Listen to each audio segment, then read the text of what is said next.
We are back here in the Lawyer Group office, and we wanted to share with you a little bit about why each of us got into real estate.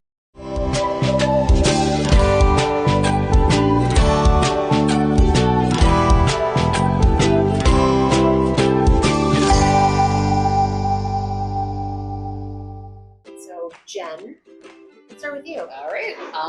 Like many moms in our area, I was a stay-at-home mom for many years. And when my youngest went to kindergarten, I was faced with how do I reinvent myself? And I didn't want to go back to what I had done before I had kids.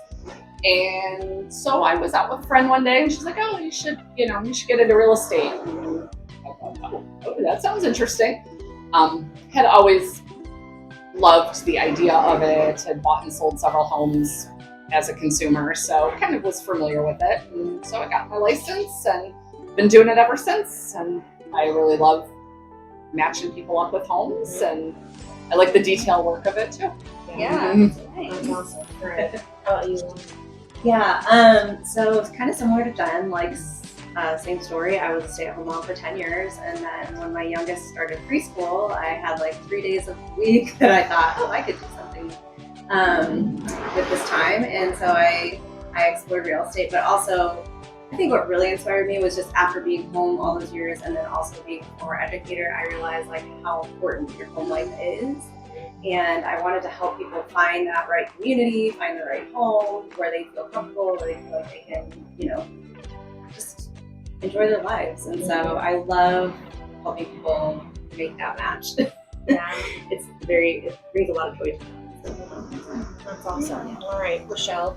Yeah, so kind of very similar to Jen and Lauren's stories. I also was a stay-at-home mom for many years, and when my youngest entered into kindergarten, I decided it was time for me to explore a new avenue previous from what I was doing before. And so real estate had always been in the back of my mind, and I thought now's the time. So I dived in, and it's been like 7 years ago now, and really happy. I just love, it's so rewarding just helping people on their journey to home ownership, because it's just such a fun and thing to do, and you just really get to know them and help them and be a part of that, especially with first-time home buyers. It's just really special. So yeah, it's very rewarding. Yeah, it is. Yeah. Well, I sort of got into it many years ago.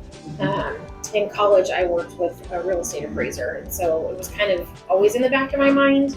I loved the numbers, I loved the data, all of that, and so started having babies, stopped doing that. We moved to Indiana, and I didn't want to do photography in the snow because I was doing wedding photography and portrait photography, and it was like, I just don't want to do this anymore.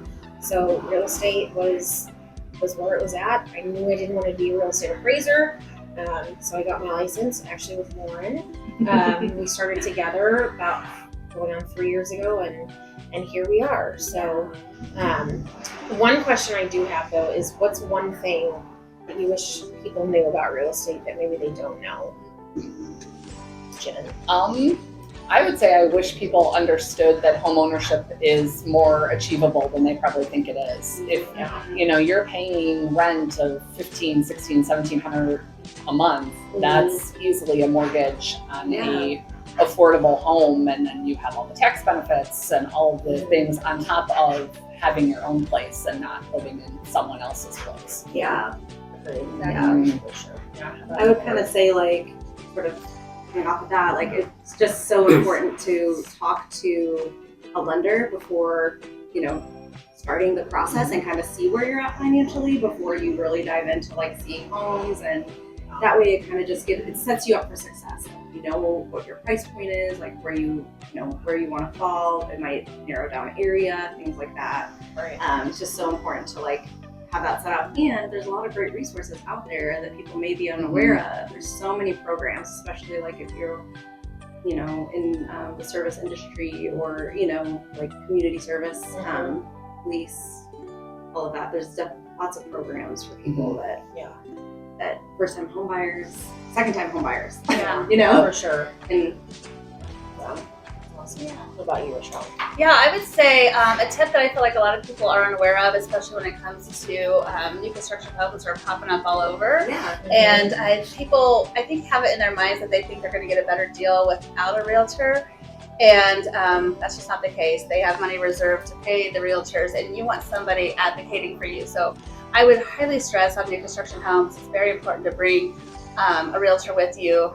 It's no cost to the buyer at all. And you have someone advocating for you, because it is quite the journey. And to have someone that knows what they're doing and what to look out for, other than the builder rep that works for the builder. Right, So absolutely. that would be some advice I would have with new construction. Yeah.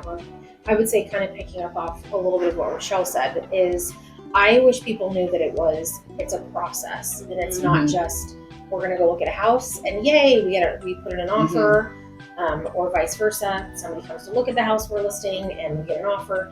There's a whole process involved, and that process is made better when you have an agent, because we advocate for you. We help you, kind of navigate the ebb and flow of either a hard transaction or hopefully an easier transaction. But it's not just write the offer, you're done. There's a lot of steps that go into it. So, yeah. Yeah. Ta-da! Yeah.